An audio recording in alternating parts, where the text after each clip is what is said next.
నమస్తే అండి. ఈరోజు మన కిచెన్‌లో అందరికీ ఎంతో ఇష్టమైన పైన క్రిస్పీగా, లోపల సాఫ్ట్‌గా ఉండే కీమా ముట్టీలు ఎలా చేయాలో చూద్దాం. ఇది స్నాక్స్ లాగా తినడానికే కాదు, అన్నం లేదా పప్పుచారులోకి, పచ్చి పులుసులోకి సైడ్ డిష్‌గా కూడా అదిరిపోతుంది.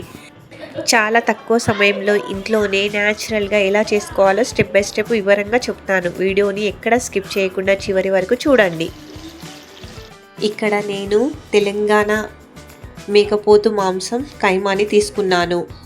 ఇక్కడ నేను కీమాని కడగలేదు. ఒకవేళ మీరు కీమాను కడిగినట్టయితే వాటర్ లేకుండా పూర్తిగా స్ట్రైనర్లో వేసి వాటర్ పోయే వరకు వడగట్టుకోండి. వాటర్ ఉంటే ముట్టిలో ఆయిల్లో వేయగానే విడిపోతాయి. ఇప్పుడు దీన్ని ఒక మిక్సీ జార్లోకి తీసుకొని గ్రైండ్ చేసుకోవాలి. ఇలా చేయడం వల్ల ముట్టీలు తింటున్నప్పుడు టేస్ట్గా బాగుంటుంది. ఇప్పుడు గ్రైండ్ చేసుకున్న కీమాని ఒక ప్లేట్లోకి తీసుకుందాము. ఇందులోనే కొంచెం పసుపు, కొంచెం కారం, రుచికి సరిపడా ఉప్పు వేసుకోవాలి. అలాగే ఫ్రెష్ అల్లం వెల్లుల్లి పేస్ట్ ఇక్కడ నేను 3 టేబుల్ స్పూన్స్ తీసుకున్నాను. అలాగే గరం మసాలా పొడి వేసుకుంటున్నాను.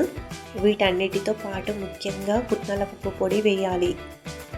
ఇది బైండింగ్లో బాగా హెల్ప్ అవుతుంది.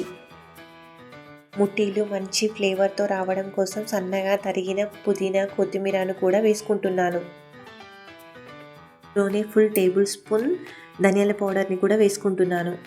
ఇందులోనే నిమ్మకాయలను కూడా సీడ్స్ రాకుండా పిండుకోవాలి. నేను తీసుకున్న కిలోన్నర కీమాకి నాకు మీడియం సైజువి 5 నిమ్మకాయలు పట్టాయి. అదే పెద్ద నిమ్మకాయలు అయితే 3 సరిపోతాయి. మనం తీసుకునే కీమాని బట్టి నిమ్మకాయలు కానీ ఉప్పు కారాలు కానీ మన రుచికి తగ్గట్టుగా వేసుకోవాలి. ఇప్పుడు వీటన్నింటినీ కీమాకు బాగా పట్టేలా చేతితో గట్టిగా కలుపుకోవాలి. మసాలాలన్నీ కలిసాక కొంచెం మిశ్రమాన్ని తీసుకొని మీకు కావాల్సిన సైజులో చిన్న ఉండలుగా చుట్టుకోవాలి.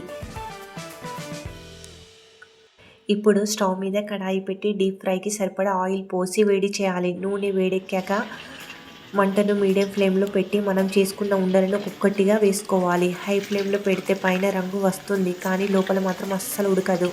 అందుకే ఓపికగా గోల్డెన్ బ్రౌన్ కలర్ వచ్చే వరకు వేయించుకోవాలి. కీమా కడిగితే మాత్రం స్ట్రైనర్లో వేసి వాటర్ అంతా పోయే వరకు వడకట్టుకోండి. లేకపోతే ఇప్పుడు ఆయిల్లో వేసినప్పుడు మాత్రం విడిపోతాయి, ముట్టీలు సరిగా రావు. ఒకవేళ కీమా లూజ్ అయితే ఒక 2 చెంచాల పుట్నాల పొడి యాడ్ చేసుకోండి. కీమా ముట్టీలను మీడియం ఫ్లేమ్లోనే వేయించాలి.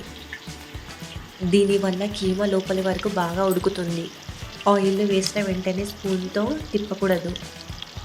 1 నిమిషం తర్వాత అవి కొంచెం గట్టిపడ్డాక రెండో వైపు కూడా తిప్పుకోవాలి.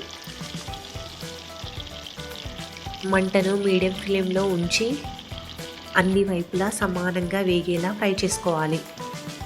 చూస్తుంటేనే ఇవి ఎంత పర్ఫెక్ట్గా వస్తున్నాయో అర్థమవుతుంది. చూసారుగా, మంచి రంగులోకి వచ్చాయి. ఇప్పుడు వీటిని అన్నం, పప్పుచారు, పచ్చిపులుసులోకి తింటే ఉంటుంది ఆ మజానే వేరు. చూస్తుంటేనే నోరు ఊరిపోతుంది కదా. ఇప్పుడు వీటిని ఆయిల్లో నుంచి ప్లేట్లోకి తీసుకుందాం. అంతే, ఎంతో రుచికరమైన కీమా ముట్టీలు రెడీ. ఉల్లిపాయ ముక్కలు, నిమ్మకాయతో తింటే అద్భుతంగా ఉంటాయి. మీరు కూడా ఇంట్లో ట్రై చేసి మీకు ఎలా కుదిరిందో కామెంట్స్లో చెప్పండి. ఈ వీడియో నచ్చితే లైక్ చేయండి, షేర్ చేయండి మరియు మన ఛానల్ని సబ్స్క్రైబ్ చేయడం మర్చిపోకండి. Thank you.